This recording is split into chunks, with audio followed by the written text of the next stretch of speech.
ఆడి bench కార్లు లాంటి పెద్ద పెద్ద కార్లు కూడా మెయింటైన్ చేస్తారు. చదువుకున్నది 7వ క్లాస్ అంటే చదువుకుని సంబంధం లేదు. ఒక్కొక్క మనుషులు చాలా చదువుకొని ఉంటారు, వాళ్ళకి బిజినెస్ మీద నమ్మకం రాదు, అర్థం కూడా రాదు. ఓకే, అట్లా కూడా సంపూర్ణంగా రైట్. మనకు అర్థమవుతుందా లేదా అనేది ఇక మీ చేతుల్లో ఉంది, బయట భగవంతుడి చేతిలో ఉంది.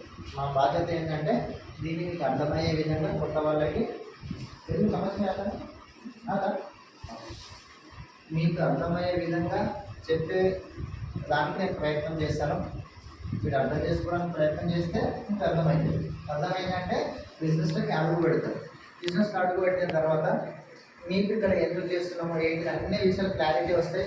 మీరు పోతుంటే మీకు ఇన్కమ్స్ ఆదాయం చిన్నగా పెరుగుతూ ₹1,00,000 ఇన్కమ్కి చేరుకుంటారు. ఒక సంవత్సరం టైం పడుతుంది. ఓకేనా? మరి మనం ఆల్రెడీ ఇప్పుడు ఏదో ఒక జాబ్ చేసుకుని ఉంటుంది.